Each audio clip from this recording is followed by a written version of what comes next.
এই দুপুরবেলা কোথায় যেতেছি? বাবা আমার একটা ইম্পর্টেন্ট ক্লাস আছে তো একটু ক্লাসটা করে আসি। আচ্ছা ঠিক আছে। আচ্ছা শোন শোন, দাঁড়, 1000 টাকা রাখ। রিক্সায় যাবি, রিক্সায় আসবি, একদম হাঁটাহাঁটি না, যা। আচ্ছা রাখ।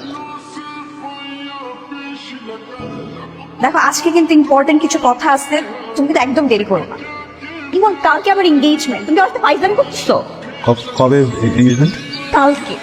পাইজানি না, মাথা কিছু কাজ করতেছে, তুমি একটু বলবা। আমার বুকটাকে নিজের বালিশ মনে করে এখানে মাথা বুঝছাবেন বাবা, ভালোবাসি দুজনকে।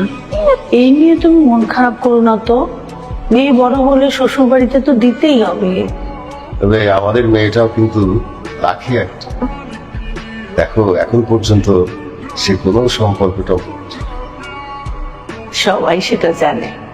তোর পড়াশোনা নাই, ফাইজলামি পাইছিস? হ্যাঁ যা পড়তে বস, যা।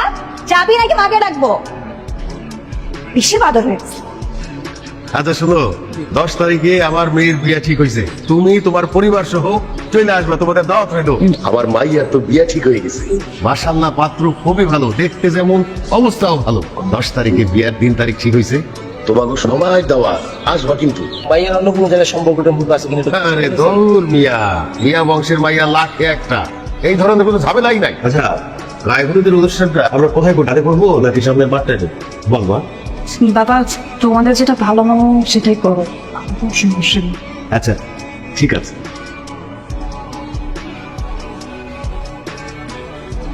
বলে টান দিস, হ্যাঁ দিদি হাতটা দিয়ে খাওয়াবি।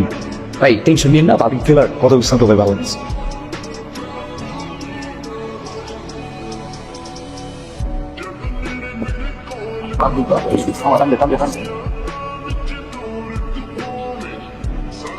আদনান যেই আসুক বুঝছস, ওই যদি হাতটা দেখায় বা পিছন দিয়ে কোনো গাড়ি যদি করে সিগন্যালটা থামবি না, হ্যাঁ সিরিজ গান তো ঠিক। তোমার জন্য তুমি লাই দিয়ে দিয়ে মেয়েটার মাথায় তুলছো, এখন বুঝো। ওর কোনো বিপদ হয়ে যাবে তো। আমার মনে হয় হাসপাতালগুলিতে একটু খোঁজ নেই। এটা তো দায়িত্ব বাবা, আমার সাথে আয়। ভাবি নতুন ভাবি মিষ্টি খাওয়া। আমি আমার বন্ধুর মিষ্টি খাওয়াইতেছি না বন্ধু, মিষ্টি। আসসালামু আলাইকুম। ওয়ালাইকুম আসসালাম। আব্বা কেমন আছো তুমি? আমি ভালো আছি বাবা, তুমি কেমন আছো? ভালো। আব্বা আমার জন্য দোয়া করো। কেন বাবা, সামনে কি কোনো পরীক্ষা আছে? অনেক বড় পরীক্ষা আব্বা। আব্বা তোমার মাফ করে দেও আব্বা।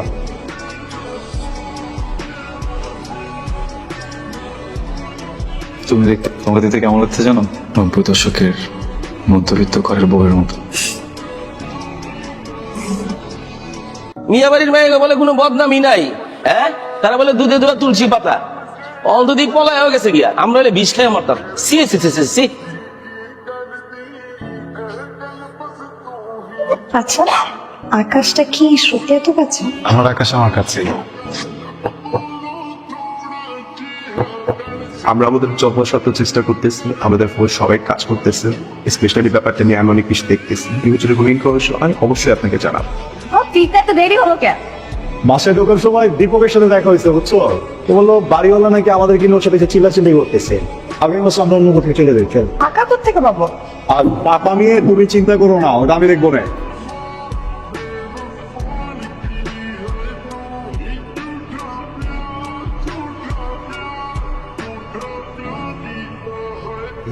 কিন্তু আপনার মেয়ে প্রাপ্তবয়স্ক এবং সে যা করেছে তা সম্পূর্ণ নিজের ইচ্ছাই করেছে।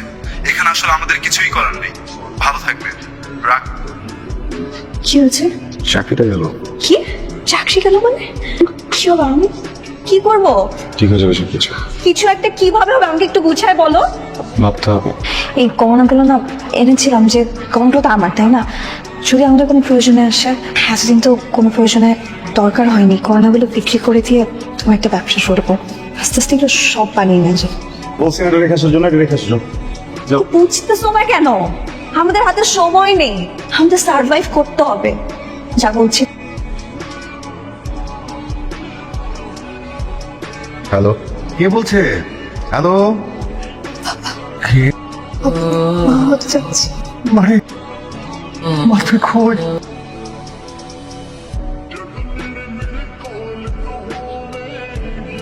কি হয়েছে বলো তো? হ্যাঁ এখন তো তোমার একটু হাসা উচিত, মিষ্টি খাওয়া উচিত। এই কেউ কিছু বলছে? কিছু হয়েছে বলো না প্লিজ। আবু কি হয়েছে? বাবাকে ফোন দিছে। কেন?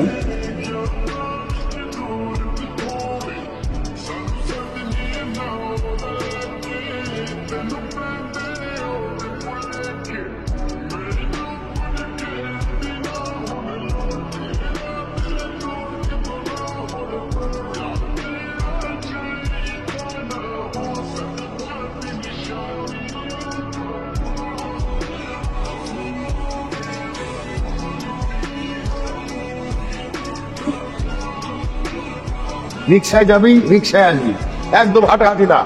না, না করতে পারবি না। তুই তো একদিন ধরেই খাচ্ছিস না। হ্যাঁ, ঠিক মতো কর।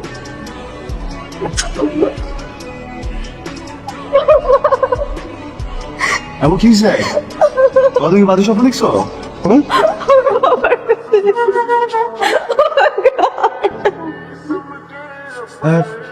আমার কাছে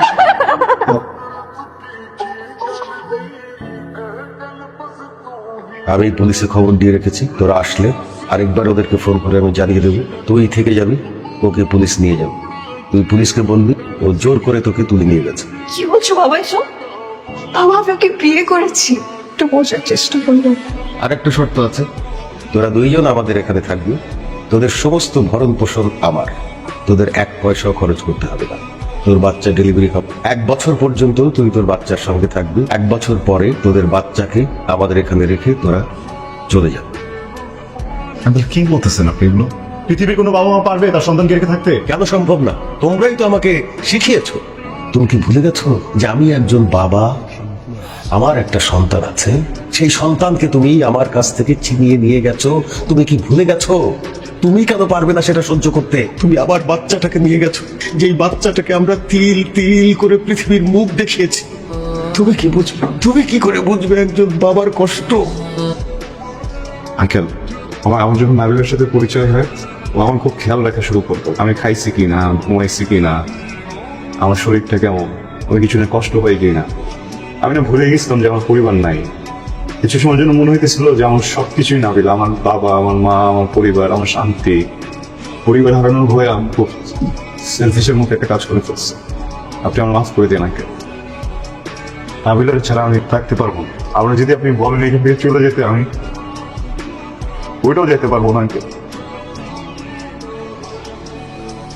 তোমার পরিবারের মুরব্বী স্থানীয় কাউকে নিয়ে এসো, তার সঙ্গে কথা বলুন, আমাদের বিষয়টা আমি ঠিক করে দেব।